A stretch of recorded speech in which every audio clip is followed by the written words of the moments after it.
Thiruvananthapuram medical കോളേജിൽ രോഗിയുടെ കാലിൽ പുഴുവരിച്ച സംഭവത്തിൽ ഡ്യൂട്ടി ഡോക്ടർക്ക് സസ്പെൻഷൻ എന്ന വളരെ പ്രധാനപ്പെട്ട വാർത്ത അത് ഇന്ന് ബ്രേക്ക് ചെയ്തത് 24 ആണ്. രോഗി പരിചരണത്തിലെ വീഴ്ചകൾ ചൂണ്ടിക്കാട്ടിയുള്ള DMEയുടെ റിപ്പോർട്ട് ആരോഗ്യമന്ത്രിക്ക് കൈമാറിയതിന് പിന്നാലെയാണ് നടപടി. ഓർത്തോ വിഭാഗത്തിന് ഗുരുതര പിഴവുണ്ടായെന്നും ശസ്ത്രക്രിയ കഴിഞ്ഞ് 5 ദിവസം ഡ്രസ്സ് ചെയ്തില്ലെന്നും റിപ്പോർട്ടിൽ പരാമർശമുണ്ട്. അലക്സ് റാം മുഹമ്മദ് വിവരങ്ങളുമായി. അലക്സ്, ഗുരുതരമായ പിഴവാണ്, 5 ദിവസം ഡ്രസ്സ് ചെയ്തില്ല എന്നൊക്കെ പറയുമ്പോൾ അത് എത്ര വലിയ പിഴവാണ്. പിന്നീട് പുഴുവരിച്ചു എന്ന വാർത്തയാണ് നമ്മൾ പുറത്തുവിട്ടത്. നടപടി എന്താണ്? അനുജ, തീർച്ചയായും ഇതിൽ തിരുവനന്തപുരം മെഡിക്കൽ കോളേജിൽ കൊല്ലം പാരിപ്പള്ളി സ്വദേശിയായ രാജേന്ദ്ര പ്രസാദിനാണ് ഈ ദുരനുഭവം ഉണ്ടായത്. അദ്ദേഹത്തിൻ്റെ ബന്ധുക്കളാണ് ഇതുമായി ബന്ധപ്പെട്ട കാര്യങ്ങൾ പുറം ലോകത്തെ അറിയിച്ചത്. അവർ മൊബൈൽ ഫോണിലടക്കം ചിത്രീകരിച്ച് പുറത്തുവിട്ട ദൃശ്യങ്ങളിൽ തന്നെ വ്യക്തമാണ് കാലിൽ നിന്ന് ഈ ശസ്ത്രക്രിയ നടത്തി അത് ഡ്രസ്സ് ചെയ്തിരിക്കുന്ന ഭാഗത്തു നിന്ന് പുഴുക്കൾ ഇങ്ങനെ ഇറ്റു വീഴുന്ന ദൃശ്യങ്ങളടക്കം പുറത്തു വന്നു. വലിയ രോഷമാണെന്ന് ഈ ഉറ്റവർ നടത്തിയത്. ഈ കാര്യങ്ങൾ ആശുപത്രി അധികൃതരോട് പറഞ്ഞിട്ടും അവർ അതിൽ ഇടപെടാൻ തയ്യാറായില്ല. പകരം ശത്രുക്കളോടെന്ന പോലെയാണ് അവർ പെരുമാറുന്നത് എന്നതടക്കമുള്ള ആരോപണങ്ങൾ ബന്ധുക്കൾ ഉന്നയിക്കുകയും ചെയ്തു. വാർത്തയായതിനു പിന്നാലെയാണ് ഇതിൽ അടിയന്തര അന്വേഷണം നടത്തി റിപ്പോർട്ട് സമർപ്പിക്കാൻ ആരോഗ്യവകുപ്പ് മന്ത്രി K. മുരളീധരൻ ഉത്തരവിട്ടത്. ഇതുമായി ബന്ധപ്പെട്ട അന്വേഷണം പൂർത്തിയാക്കി DME ആരോഗ്യവകുപ്പ് മന്ത്രിക്ക് റിപ്പോർട്ട് നൽകിയിരിക്കുന്നു. അതിൽ പ്രധാനപ്പെട്ട കാര്യം ശസ്ത്രക്രിയ നടന്ന ഓർത്തോ വിഭാഗത്തിന് ഗുരുതരമായ വീഴ്ചയുണ്ടായതായി റിപ്പോർട്ടിൽ വ്യക്തമാക്കുന്നു. രോഗി പരിചരണത്തിൽ ഗുരുതരമായ വീഴ്ചയുണ്ടായി. അതുമാത്രമല്ല, ശസ്ത്രക്രിയ നടന്ന് 5 ദിവസം ഈ മുറിവ് ഡ്രസ്സ് ചെയ്യാനോ അത് അഴിച്ചു നോക്കാനോ തുറന്നു നോക്കാനോ പോലും അധികൃതർ തയ്യാറായില്ല എന്നുള്ളതാണ് ആ കണ്ടെത്തലുള്ളത്. അതുമാത്രമല്ല, ഈ രോഗികളുടെ കൂട്ടിരിപ്പുകാരോട് ഇടപെടുന്നതിൽ അതിൽ വലിയ വീഴ്ചയുണ്ടായി. ഉദ്യോഗസ്ഥരുടെ ഭാഗത്തു നിന്ന് വലിയ അലംഭാവം ഉണ്ടായി എന്നടക്കം റിപ്പോർട്ടിൽ കണ്ടെത്തലുണ്ട്. ഈ റിപ്പോർട്ടിൻ്റെ അടിസ്ഥാനത്തിൽ ഇപ്പോൾ പ്രാഥമിക നടപടി സ്വീകരിച്ചിരിക്കുന്നു എന്നുള്ളതാണ് ഏറ്റവും ശ്രദ്ധേയമായ കാര്യം. ആ സമയത്ത് ഡ്യൂട്ടിയിലുണ്ടായിരുന്ന ഡോക്ടറെ, അതായത് റൗണ്ട്സിനടക്കം ചുമതലപ്പെടുത്തിയിരുന്ന ഡോക്ടർക്കെതിരെ നടപടി ഉണ്ടാകുന്നു. ആ ഡോക്ടറെ സസ്പെൻഡ് ചെയ്തുകൊണ്ട് ആരോഗ്യവകുപ്പ് തീരുമാനം പുറത്തിറക്കുന്നു എന്നുള്ളതാണ് ഏറ്റവും ശ്രദ്ധേയമായ കാര്യം. ഇനി അതിൽ ഒരു ഉന്നതതല അന്വേഷണം കൂടി നടത്തുന്ന കാര്യം ആരോഗ്യവകുപ്പ് ആലോചിക്കുന്നുണ്ട്. അതായത് ഓർത്തോ വിഭാഗത്തിലെ S4 യൂണിറ്റിലാണ് ഇതുമായി ബന്ധപ്പെട്ട ശസ്ത്രക്രിയ നടന്നത്.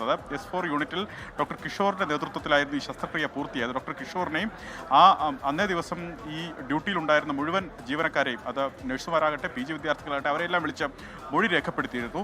പക്ഷേ ഇതിൽ നിലവിൽ ഡ്യൂട്ടി ഡോക്ടർക്കെതിരെ, അതായത് റൗണ്ട്സിലുണ്ടായിരുന്ന ഡോക്ടർക്കെതിരെ മാത്രമാണ് നിലവിൽ നടപടി വരുന്നത്. പക്ഷേ അതിൻ്റെ ചുമതലയിലുണ്ടായിരുന്ന മറ്റു പ്രധാനപ്പെട്ട ജീവനക്കാർക്കെതിരെയോ ഉദ്യോഗസ്ഥർക്കെതിരെയോ നടപടി ഉണ്ടാകുന്നില്ല എന്നുള്ളത് ശ്രദ്ധേയമാണ്. അതായത് ഒരു മുഖം രക്ഷിക്കൽ നടപടിയാണോ ആരോഗ്യവകുപ്പ് സ്വീകരിച്ചതെന്ന ആരോപണം ഒരു ഭാഗത്തുനിന്ന് ഉയരുകയും ചെയ്യുന്നുണ്ട്. ഒരുപക്ഷെ ഒരു ഉന്നതതല അന്വേഷണം കൂടി ഇനി ഇതുമായി ബന്ധപ്പെട്ട് പ്രഖ്യാപിക്കാൻ സാധ്യതയുണ്ട്. അനുജ, ഇതിലിപ്പോൾ ഈ പറയുന്നത് വളരെ പ്രാഥമികമായി ചെയ്യേണ്ടുന്ന ഒന്നാണല്ലോ ശസ്ത്രക്രിയ കഴിഞ്ഞുള്ള ഡ്രസ് ചെയ്യൽ എന്നുള്ളത്. അതെന്തുകൊണ്ടാണ് ആ കാര്യം 5 ദിവസം ഉണ്ടായില്ല എന്നുള്ളതാണ്. നമുക്കത് കൂടുതൽ അന്വേഷണത്തിലൂടെ എന്തെങ്കിലും കണ്ടെത്താൻ കഴിയുന്നുണ്ടോ അലക്സ്? അനുജ, സാധാരണഗതിയിൽ ഒരു ശസ്ത്രക്രിയ നടന്ന് ആ രോഗിയെ ICUവിലോ അതല്ല എങ്കിൽ ICUവിൽ നിന്ന് വാർഡിലേക്ക് ഷിഫ്റ്റ് ചെയ്ത് കഴിഞ്ഞാൽ കൃത്യമായി തന്നെ 1-2 തവണ ആ രോഗിയുടെ അടുത്തേക്ക് എത്തി ആ രോഗിയുടെ സ്ഥിതി വിവരങ്ങൾ എന്താണ്, അദ്ദേഹത്തിൻ്റെ ആരോഗ്യാവസ്ഥ എന്നുള്ളത് അറിയുക സ്വാഭാവികമാണ്.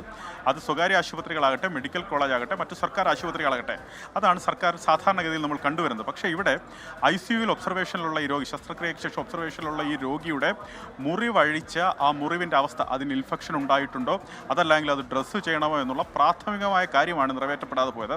അത് 5 ദിവസം അതങ്ങനെ തന്നെ തുടർന്നു എന്ന ഗുരുതരമായ കണ്ടെത്തലാണുള്ളത്. അതൊരു പക്ഷേ അതിൽ ഈ പറയുന്നത് പോലൊരു അതിനെ മറച്ചു വെക്കുന്ന ഒരു മറുപടിയോ നിലപാടോ കൊണ്ട് അത് മൂടി വയ്ക്കാൻ സാധിക്കില്ല എന്നുള്ളതാണ് പ്രധാനപ്പെട്ട കാര്യം. അങ്ങനെ ഈ രോഗിക്ക് ഇൻഫെക്ഷൻ ഉണ്ടാകാനും ഈ പുഴുവരിക്കുന്ന നിലയിലേക്ക് ആ മുറിവ് എത്താനും കാരണം ഈ അനാസ്ഥയാണ് എന്നുള്ളതാണ് മനസ്സിലാക്കുന്നത്. അത് ഗുരുതരമായ പിഴവായി തന്നെ വിലയിരുത്തുന്നുണ്ട്. ഓർത്തോ വിഭാഗത്തിൻ്റെ ഗുരുതരമായ പിഴവ്, പ്രത്യേകിച്ച് ആ സമയത്ത് ഡ്യൂട്ടിയിലുണ്ടായിരുന്ന മുഴുവൻ ജീവനക്കാരും അതിന് ബാധ്യതപ്പെട്ടവരാണെന്നുള്ള കാര്യത്തിൽ തർക്കമില്ല. അതിൽ നടപടി ഉണ്ടാകും. അത് ഈ പ്രാഥമിക നടപടിയല്ല, മേൽ നടപടി ഉണ്ടാകും എന്നുള്ളതാണ് ഏറ്റവും ശ്രദ്ധേയമായ കാര്യം. പക്ഷേ അതിന് ഇനി ഒരു ഉന്നതതല അന്വേഷണം കൂടി നടക്കേണ്ടതുണ്ട്. അതായത് നിലവിൽ ഒരു ഡ്യൂട്ടി ഡോക്ടർക്ക് സസ്പെൻഷൻ എന്നുള്ളതിൽ നിൽക്കില്ല അല്ലേ? ഈ നടപടി കൂടുതൽ ഉണ്ടാകുമെന്നതാണ്. അനുജ, തീർച്ചയായും നമുക്കറിയാം, സംസ്ഥാനത്തെ സർക്കാർ ഡോക്ടർമാർ വലിയ സംഘടിത ശക്തിയാണ്. അവർക്കെതിരെ മുഖം നോക്കാതെ നടപടി സ്വീകരിക്കാൻ, സിസ്റ്റം നന്നാക്കാൻ വന്ന ആരോഗ്യവകുപ്പിൻ്റെ മന്ത്രിയായ K. മുരളീധരൻ തീരുമാനിച്ചാൽ, അതിൽ മുഖം നോക്കാതെ നടപടിയെടുക്കാൻ തീരുമാനിച്ചാൽ കൂടുതൽ ഉദ്യോഗസ്ഥർക്കെതിരെ നടപടി ഉണ്ടാകും. പക്ഷേ അതല്ല, മുഖം രക്ഷിക്കൽ നടപടിയാണെങ്കിൽ ഇത്തരത്തിൽ ഡ്യൂട്ടി ഡോക്ടർക്കെതിരെയോ അതല്ല എങ്കിൽ റൗണ്ട്സിലുണ്ടായിരുന്ന താൽക്കാലിക ഡോക്ടർക്കെതിരെയോ ജീവനക്കാർക്കെതിരെയോ നടപടിയെടുത്ത് തൽക്കാലം കൈകഴുകുക മാത്രമായിരിക്കും ഉണ്ടാവുക.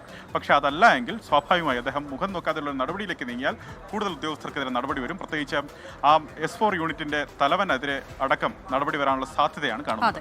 നിലവിൽ ഇത് ഒരു ഡോക്ടർക്ക് സസ്പെൻഷൻ, അത് ഡ്യൂട്ടി ഡോക്ടർക്കാണ് സസ്പെൻഷൻ. പക്ഷേ ഒരാൾ മാത്രമല്ല ഇതിൽ ഉത്തരവാദി എന്നതാണ്. എങ്ങനെയാണ് അതിൽ നടപടി ഉണ്ടാകാൻ പോകുന്നത്? കൂടുതൽ അന്വേഷണമുണ്ട്, അപ്പോൾ തുടർ നടപടിയും ഉണ്ടാകും എന്നാണ് നമ്മൾ കരുതുന്നത്.